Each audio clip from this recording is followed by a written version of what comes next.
Muy bien, cambiamos los lentes, doctor, porque claro, tengo para ver de cerca, para ver de lejos. Bueno, es la Davio, si no, no vamos a poner a hablar de estas cosas, porque si no parece charla de viejo en la sala de espera, ¿no? Al médico. Y ¿Cómo le bueno, va, ¿qué le vas? doctor? Bien, ¿y usted? Buen día a todos, ¿cómo les va? ¿Cómo anda, Rubén? ¿Qué cuenta de lindo? Muy bien. Bueno, vio que al comienzo no conté nada lindo, ¿no? Lamentablemente, el mundo no está como para contar cosas muy lindas, a no ser que se viene la primavera, pero va a llover. Y bueno, ¿qué le va Va a a hacer? llover y va a estar feo, o sea, no va a estar muy primaveral, pero parece que hoy a las 10 de la noche, por ahí, dicen que oficialmente viene la primavera. Y bueno, Doc- le daremos la bienvenida. Doctor, no hay, digamos, una situación primaveral en la justicia uruguaya, ¿no? En la justicia Ah, vinculada a temas de familia, infancia, está complicado. Lo venimos conversando con usted. ¿Por qué? Porque se ha desconfigurado, ¿no? Ese principio básico del debido proceso, los jueces que den garantías. Se ha como fragmentado mucho la justicia nuestra, ¿no? exacto, tenemos muy complejo el principio de legalidad. Claro. Digo que el tema es, hoy está muy avasallado por la presencia del juez, que el tema es, me está costando mucho y a muchos de nuestros colegas poder aplicar el derecho procesal en los juicios de familia. Ujú. Es muy complejo, Es muy pero complejo. le cuento, Rubén, que ayer fuimos al Parlamento, a la Comisión de Legislación y Códigos de Diputados, Ujú, a defender el proyecto de tenencia compartida con responsabilidad en la crianza. ujú. Así que el tema es, próximamente saldrá de comisión y se pondrá a votación de los diputados y esperemos que Bien, sea ley para bien, solucionar el tema a tantos niños que andan en la vuelta y que no se han escuchado por la justicia. claro, claro. ¿Y ustedes qué piensan? ¿Que va a salir este proyecto? Y de comisión sale. Sale. Esperemos que se convierta en ley. Que se Digo, convierta en ley la tenencia compartida. ¿Y qué cambios traería? y caería muchos cambios, Muchos que cambios. cambiaría mucho el proceso. Ujú, El tema es, una de las opciones que se privilegia es la tenencia compartida. Digo, se equiparan los tiempos de visitas, o sea, va a ser una visita más justa. ujú, Digo, el tema es, se va a promover el tema de la familia, vamos a ir con un principio más constitucional. El tema se modifica en nuestro CNA, va a dejar de estar legislada la tenencia monoparental por un tema más, ¿cómo le voy a decir?, ecuánime, porque el proyecto, si bien plantea la tenencia monoparental, también plantea la posibilidad de la tenencia compartida, que hoy en nuestro CNA no está contemplada. En nuestro Código de la Niñez y Adolescencia no dice una sola palabra sobre la tenencia compartida. Y qué entonces, increíble, ¿no? Es es increíble realmente. Porque, increíble, mm, sí. porque la tenencia compartida es, en este caso, ¿no? Si se legislara, si se aprobara esta ley, sería reconstituir uno de los principios de la patria potestad. La patria potestad tiene que ver con la obligación de los padres de la guarda, la tenencia, la protección, la educación de sus hijos. Pero hay distintas hipótesis, ¿verdad? Están los padres que felizmente están unidos en matrimonio o en un concubinato estable, que hoy se homologa con calidad matrimonial, pero se pueden separar, nunca se sabe la vida. Y esos padres separados no pierden los deberes de la patria potestad. Entonces, ¿cómo se entiende de que no se haya contemplado la tenencia compartida? ¿Mm? Y solo la tenencia monoparental. Y siendo un derecho constitucional, porque está en el Claro, artículo 41 de la Constitución. O sea, lo claro. que llegamos al principio de legalidad es nuestro Código de la Niñez y Adolescencia, que el tema se apartó en ese punto de lo que sería el principio básico de la familia, que establece nuestro artículo 40 de la Constitución. Mm, No sí, se olvide que la familia es la base de nuestra sociedad y es la mejor forma de criar a los niños de acuerdo a nuestra norma magna. Entonces, está muy interesante el proyecto. la familia es la base de nuestra sociedad, dice el artículo 40 de la Constitución. El Estado velará por su estabilidad moral y material para la mejor formación de los hijos dentro de la sociedad. Y uno preguntaría en una charla de bar, de pronto con amigos, ¿y esto en dónde quedó? Diría un amigo mío. ¿Y esto? El Estado velará por su estabilidad moral y material. Obligación del Estado. El Estado se impone esta obligación, se compromete de acuerdo al artículo 40. Es la base de la sociedad, como dice usted, doctor. Está establecido en la Carta Magna. ¿Mm? La familia es la base de nuestra sociedad. Exacto, y el 350.2 de nuestro Código General de Proceso establece como criterio rector de juez de familia fomentar la familia. Pero Claro, es llegar a un juzgado de familia, a un juicio de la materia para que el juez sea parte de ese criterio rector. Seguimos diciendo, exacto. tenemos muy buenos jueces, pero la mayoría no cumplen con esa prerrogativa que establece la ley. Es muy complejo. Y, Esperemos que y- se haga ley. y por un lado, lo de los buenos jueces está muy bien que sea así, pero si tenemos un pésimo material legislativo, el juez puede hacer hasta cierto punto también. Y a su vez, si le agrega que hay jueces que no tienen la capacidad que se espera que tengan, bueno, peor, la tormenta perfecta. Exacto. Artículo 41 de la Constitución de la República. Bueno, acá lo voy a leer porque esto ratifica lo que estamos hablando con ustedes respecto a los deberes de la patria potestad que yo planteé. El cuidado y educación de los hijos para que éstos alcancen su plena capacidad corporal, intelectual y social es un deber y un derecho de los padres. Si esto no es la patria potestad, ¿qué es, no? Bueno, Exactamente. capaz que algunos con ideología de género le dicen, ¿y por qué no le llamás la matria potestad? Porque Es que el estamos en esa problema, locura del lenguaje, ¿no? exacto, pero el tema es que viene del derecho romano. Y Claro, el tema es, como nosotros recogemos los principios del derecho romano y después los llevamos al derecho francés, que es lo que recoge nuestro Código Civil, el tema son los principios generales de derecho. Es nuestro exacto, sistema, no lo podemos exacto, apartar. exacto, Traemos- exacto. El otro día decíamos, doctor, que en las ciencias jurídicas, para entender, para que el legislador sepa estas cosas, ¿no? Para que el intérprete de la ley, que es un abogado en defensa de su cliente, por ejemplo, el juez cuando determina un auto de procesamiento o una sentencia, deben entender, saber, como cientistas del derecho, si esa ley tiene valor jurídico, lo que se llama el imperi juris, ¿no? Si tiene ese valor jurídico. Bueno, no es lo mismo el valor jurídico que el valor, que la legalidad. La ley es la fuente, digamos, de coercitividad para que sea cumplida, ¿no? Podemos exacto, legislar cualquier ley que sea un mamarracho, pero cuando pasa a ser ley vigente, lamentablemente es la que nos rige. Pero no significa que esa ley sea o constitucional o sea jurídica. Es decir, que tenga valor jurídico, que esté integrada en nuestro orden jurídico. Esa ley en verdad no tiene valor alguno para nuestro orden jurídico. Estamos llenos de ese tipo de leyes en nuestro país. por Esto lo quiero supuesto. decir porque parte del derecho romano, que incluso plantea lo que se llama la regla del reconocimiento del valor jurídico. Tenemos que ir a la fuente. ¿Qué es lo que le da valor jurídico a una ley, a una norma? Bueno, en primer lugar, nuestra Constitución. Lo que está establecido en la Constitución es lo que le va a dar el valor jurídico. Y a su vez la Constitución, o la otra, la anterior, y la primera son las leyes de la naturaleza, dicen los Exacto. principios del derecho. Por lo tanto, el derecho es una ciencia que se nutre de las otras ciencias que estudian las leyes de la naturaleza. Entonces, toda ley que provenga de una ideología, no de una ciencia, no tiene valor alguno. Por eso yo siempre digo lo mismo, no lo digo yo solo, lo dice Nicolás Márquez, lo dicen tantos teóricos, ¿no?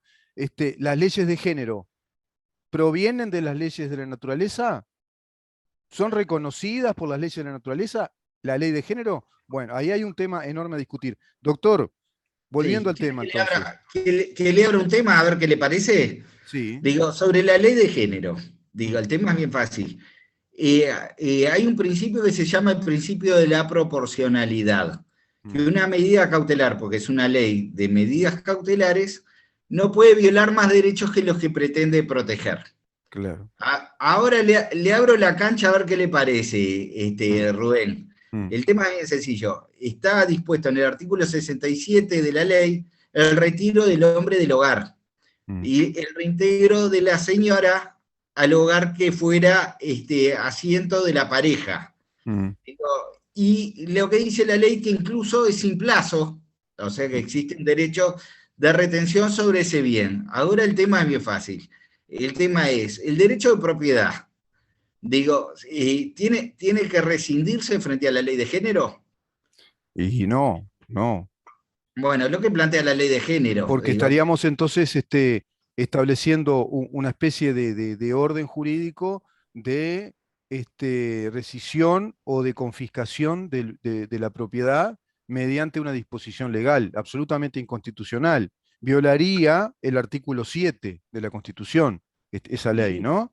y Y configuraría una apropiación indebida también. Alguien que configuraría una apropiación indebida, podría tener efecto confiscatorio en aplicación de esa ley.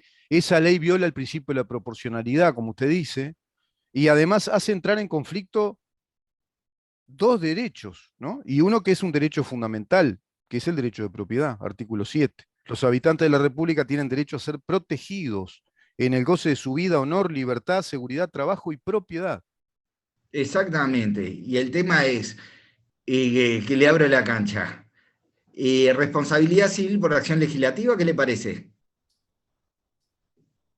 Y responsabilidad civil por. No, tampoco. ¿Qué es? ¿Que pasa a ser jurisprudencial la actividad legislativa? El tema es, yo entiendo que hay una responsabilidad civil en base a los daños y perjuicios que se puedan tomar en base a esa medida cautelar, porque estamos Claro, privando del derecho de propiedad al claro, dueño, en claro. beneficio generalmente de una persona que no detenta título alguno sobre el bien, ¿no? Exacto, exacto.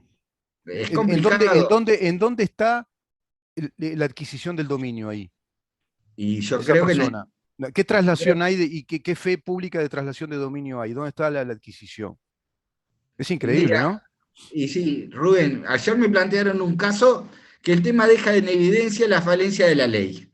El tema es bien fácil. Me llamó un colega, me dice, me consultaron sobre este tema. Un señor que lo sacan de su casa, bien propio, dejan ingresar a la pareja a la vivienda. El tema de la pareja no tiene absolutamente ningún título para detentar el bien. El tema es, la medida cautelar, como estipula la ley, no tiene plazo porque es indeterminado y es Mm, autosatisfactiva. mm. El tema es bien sencillo. La señora dejó la vivienda. ¿El señor la puede reclamar?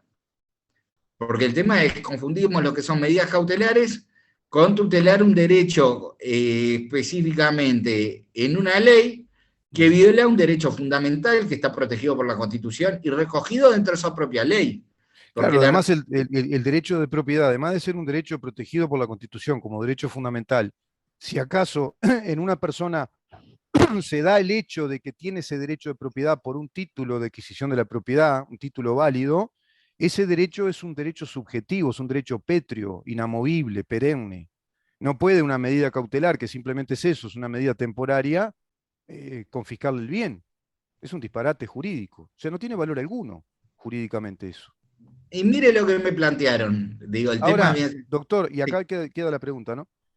¿Y los legisladores que legislan estas cosas, qué les pasa?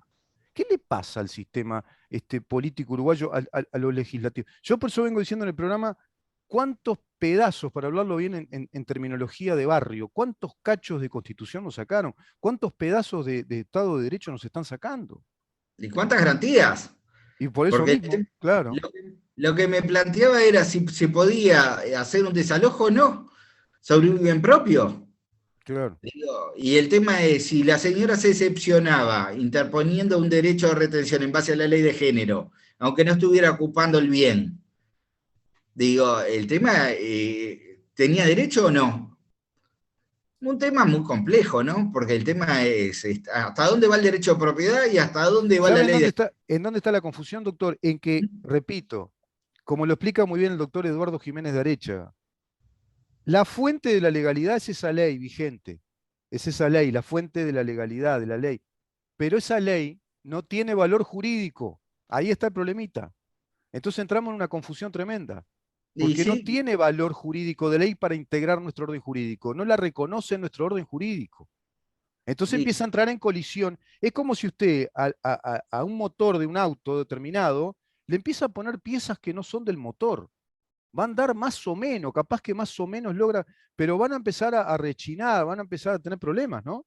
Porque la Constitución es un orden integrado de componentes. No se puede desconfigurar así nomás. Sino directamente, como yo digo, directamente hubieran ido y le planteaban al soberano, al cuerpo electoral, miren, señores, vamos a cambiar la Constitución, porque ya estamos haciendo tantas leyes que no se aplican, que no se reconocen en la Constitución.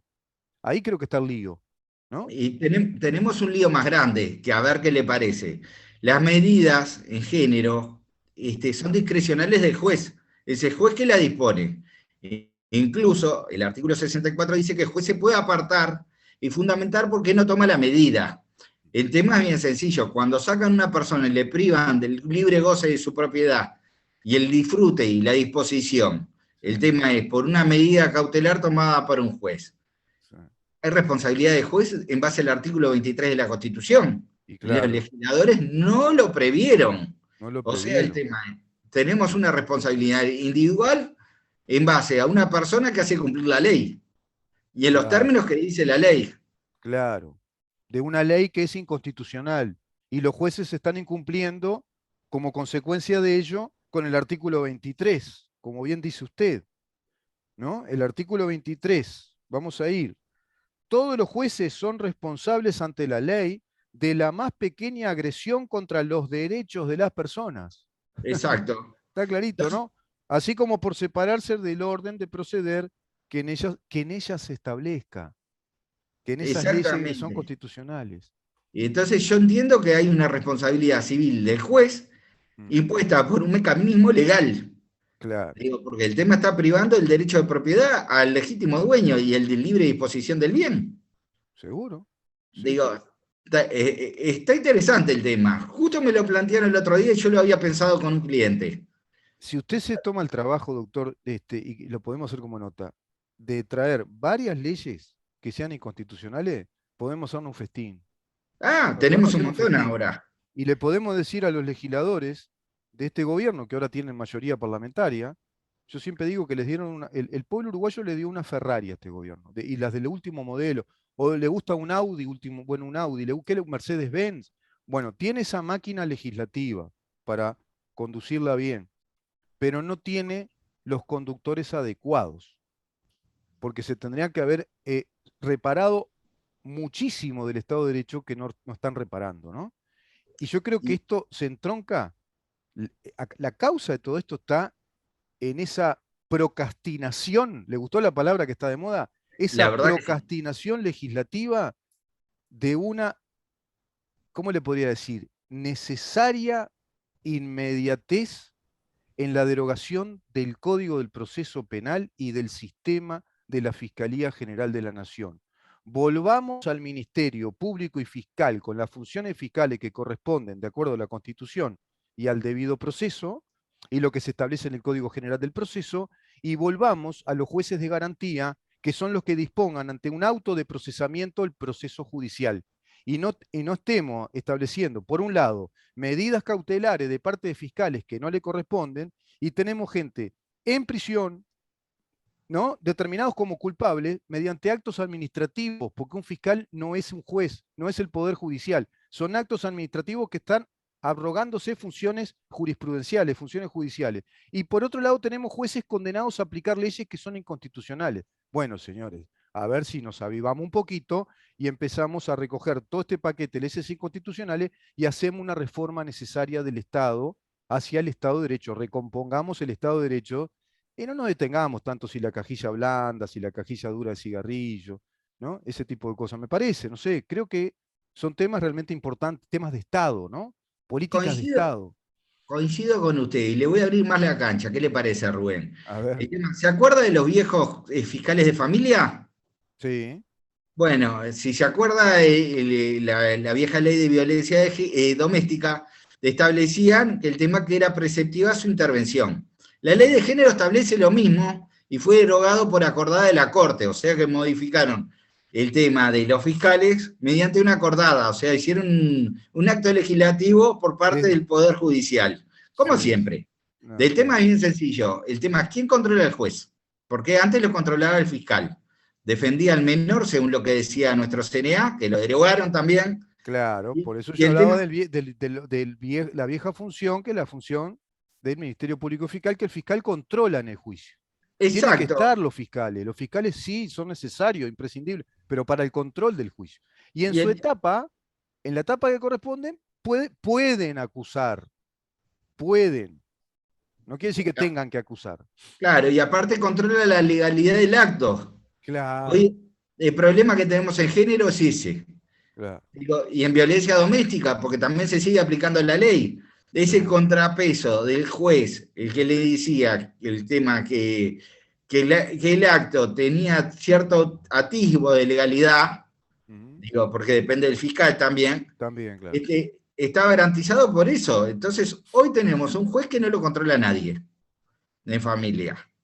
Otra Y deficiencia tremenda, ¿no, doctor? es Ahí, muy ahí está dando con complicado. otro punto. Claro, claro, claro. Antes veía uno las vistas fiscales y Claro, eran muy solventes, así como claro, también las vistas fiscales en los juicios de familia, que fueron ujú, sustituidos por ese defensor que estableció nuestro CNA. Y claro. el tema, tenemos muchos defensores que se apartan de lo que quieren sus clientes. Teníamos más garantías con las fiscalías. Sin duda, claro, sin duda, sin duda. Porque el fiscal era el garante ahí de que el juicio se cumpliera de acuerdo a la ley y además el fiscal era un colega del juez, ¿no? Es otro jurista que tiene valor su palabra, su interpretación jurídica, da una garantía de que se tiene sesgo de legalidad, que el juicio se está llevando de acuerdo a lo que establece el Código del Proceso o en la materia que se trate. El Pero representante del Estado. claro, porque ¿qué es fiscal? ¿Qué quiere decir fiscal? Representa al fisco. ¿Y qué es fiscal? Que fiscaliza, es decir, controla. Está representando al Exacto. Estado. El fiscal nos representa a todos nosotros. Es lo que estamos viendo en este sonado caso en Argentina con el fiscal Luciani. Bueno, ¿qué Mm. está haciendo Luciani y Mola? Están representando al pueblo argentino y están en su etapa acusatoria, donde tienen la posibilidad de fundamentar una acusación penal. Tipificaron el delito, lo encuadran en la ley argentina y están manifestando oralmente por qué tipifican ese delito, dándole sugerencia al juez en esa acusación de que debería tomar en cuenta todo eso para determinar la sentencia, ¿no? Por ese delito de la asociación ilícita, en esos actos administrativos de gobierno de Cristina Fernández de Kirchner, defraudación al fisco, está el tema de la malversación de fondos, de documentación pública, etcétera, etcétera, etcétera. Bueno, eso es lo que hace un fiscal, es Exacto. eso. Y ahora nos lleva la discusión. Mm. ¿Seguimos con los juicios orales o volvemos al sistema francés? Yo no sé si el tema pasa realmente, perder o ganar garantías por la oralidad o la no oralidad. Yo creo que pasa por la estructura del juicio y el cumplimiento ceñido a la letra de la Constitución y los principios del derecho, los principios generales de nuestro derecho, que están consignados en el Código General del Proceso. Y a partir de ahí, yo diría de ir a un juicio como el que teníamos, quizá, pero modernizado. Un Los sistema mixto. plazos, sí, y seguramente puede ser un sistema mixto en donde en determinada etapa del juicio sea oral, en Coincidir, determinada etapa. coincido con usted y le voy a explicar por qué aparte. Mm, Digo, el tema es, tengo una fiscalía generalmente que investiga en secreto. mm, ¿Por qué? Porque no hay ninguna norma que diga que al investigado se le debe anunciar que tiene una investigación en contra desde el principio. claro, Entonces, cuando llegamos a la etapa en donde se interviene la defensa, prácticamente es en la etapa de formalización. sí, O sea, le dan noticia prácticamente cuando tiene el juicio arriba para que se defienda. sí, O sea que el tema es, el principio de igualdad de armas se ve desvirtuado por esa específicamente de que la fiscalía hizo toda la investigación en secreto, mm, el indagado ni siquiera se enteró, y cuando le avisó ya tiene la formalización arriba y le dan el pendrive de un día para el otro o se lo dan 15 minutos antes y le dicen, estudie toda la carpeta. mm, La fiscalía cumplió con su deber porque le dio la carpeta antes de la audiencia. El mm, tema a veces son kilómetros y kilómetros de información para agarrar y tener acceso en la etapa de formalización. claro, Entonces ya partimos de que una igualdad de armas en el juicio no existe. Ya tenemos el proceso mal copiado. En otros países uno le tiene que dar la notificación del principio de la investigación a la parte y convocarlo con su defensor. sí, ¿Por qué? Porque tiene derecho a todas las actuaciones. exacto. También tenemos el problema de las pesquisas secretas. Ujú, ¿Por qué? Porque el tema de la fiscalía, cuando hace esa investigación y no notifica al indagado que está investigando, toma declaraciones a todo el mundo, pero no le da vista de cada actuación al indagado ni a su defensa. claro, Porque él le dice, es un acto voluntario, si el indagado quiere venir con su defensa, que venga, pero es un tema de carga de él. Nosotros no le avisamos. Digo, el tema, a menos que lo ponga por escrito, mm, Digo, que creo que ahí está la falencia más grande de nuestro sistema penal actual. sí, Digo, porque el tema es, nos quita garantías. Y el sí, tema es, ¿quién controla la legalidad de esas declaraciones? Porque si el tema no citan al indagado, se forma la carpeta antes de ir a juicio, no se le agarra y se le anuncia a nadie, no se da la posibilidad de intervenir. Dice que el tema que la propia fiscalía le reconoce, usted puede preguntar en juicio, sí. pero el tema es bien sencillo, yo tengo derecho a preguntar en la investigación. ¿Por qué? Porque capaz que puedo demostrar mi inocencia antes de la formalización. O Claro, sea, sí, la sí, sí, inocencia de mi cliente. sin De tema duda. es negar un derecho básico. Sí, sí, claro, claro. Además no se están dando ahí las garantías de la pesquisa, incluso. ¿Quién garantiza esa pesquisa? ¿Cómo se está desarrollando? ¿De qué manera? ¿No está violando algunos derechos también ahí? ¿No? Y es pesquisa secreta para mí, lo Sí. prohíbe la Constitución de la Y República. sí, claro, claro, claro, claro, sin duda. Digo, Bueno, como lo vemos en las películas, ¿no? En las películas exacto. policiales, cuando se va citando al indagado, se Pero los va acá no se hace citando, así. claro, se lo va Y más le citando para digo, que ya sepa que está siendo investigado, ¿no? yo Claro. tuve un juicio muy sonado. Estuve participando en él, estuve participando en lugar de un colega que estaba lejos y me pidió un favor a ver si le podía cubrir alguna audiencia. Ujú, Y el tema es, la fiscalía nos escondió en esa investigación un montón de pruebas. Nos notificó que nos había escondido las pruebas. Nos notificó que el tema que no estaban a disposición las pruebas, que estaban escondidas. ujú, Digo, y el tema es muy fácil, se pidió la nulidad de ese proceso. claro. El Tribunal de Apelaciones entendió que solo se podía pedir en juicio, siendo que en la investigación hay igualdad de armas. Ujú, Digo, es lamentable. Yo creo que la investigación tenía que haber caído. ¿Por qué? claro. Porque la investigación tiene que ser de buena fe. Y Ujú, si yo la investigación, la fiscalía la hace específicamente escondiendo pruebas para que la persona no se pueda defender, claro, el tema es bien sencillo. Ya la investigación está viciada de nulidad. claro, Yo creo que existe una mala interpretación del derecho también por los tribunales de apelaciones penales en muchos de los casos. claro, claro, claro. Digo, es lamentable. Y, Ahí y se el, combina entonces la mala formación también de algunos jueces, ¿no? Yo no sé cómo está el tema, y la dejamos por acá la nota hoy, doctor. ¿Cómo está bueno, el tema de la escuela de formación de jueces? y el CEJU sigue como siempre. Ujú. Digo, el tema le dan una visión general de derecho, pero ninguna en específico.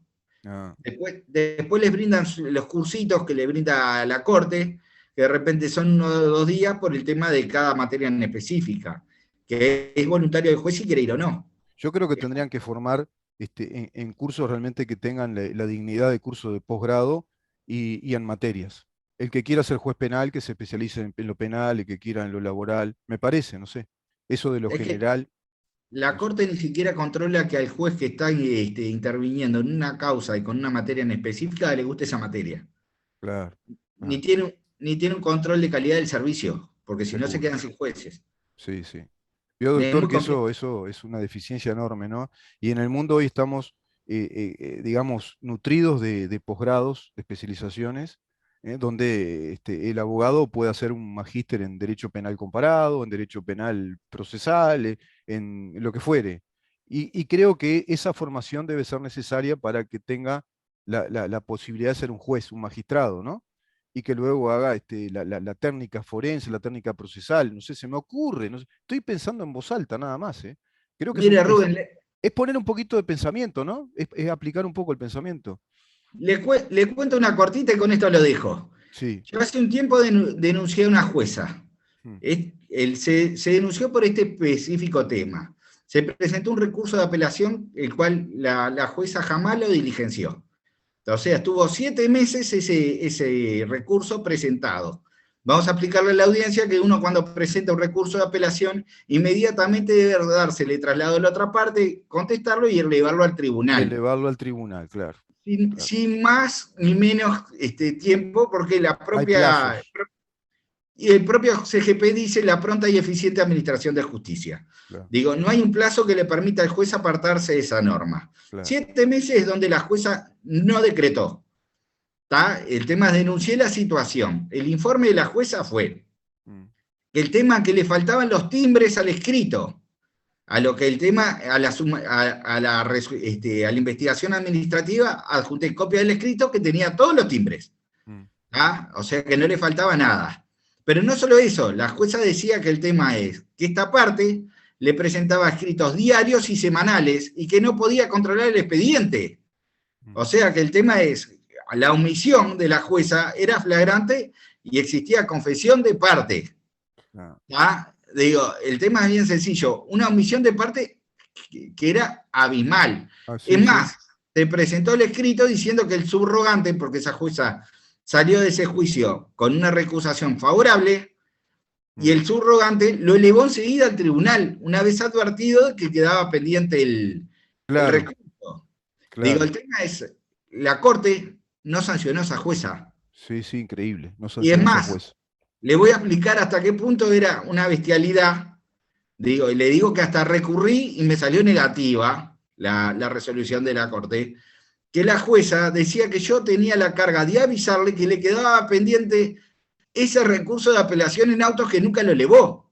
O sea, imponiéndome una carga que la ley no impone. Claro. Digo, la carga de la parte es cuando uno recurre, presentarlo en plazo. Sí, y después, seguro. Y después sigue de oficio. O sea, la jueza... Esa decisión, claro, es de oficio y tiene que elevar después al tribunal ese recurso. Bueno, una omisión, como usted dice, flagrante, y además mintió. Encanutó, para hablar en criollo, encanutó el recurso y después sale a decir entonces que no tenía timbre, una mentira grosera, si fue así como usted dice. Sí, sí, ella planteó la suspensión del proceso prácticamente por un tema fiscal. No hay norma que se lo permita. Claro, claro. Digo, y la Corte dice que eso no es error inexcusable. Después nos preguntamos cómo estamos. Claro. Con pocas garantías, doctor. Muchísimas Muy gracias. poca. Rubén, un gusto y un abrazo muy grande. ¿Eh? Que pase Saludos muy bien hoy. Muy buena tarde doctor. a todos. Que pase muy bien. El doctor Raúl Menéndez conversando con nosotros, abogado penalista, hablando de temas muy, muy interesantes que hacen precisamente lo que todos los días vamos mencionando acá, como la necesaria reforma del Poder Judicial, de nuestros procesos, volver al debido proceso y de ese modo restablecer el Estado de Derecho.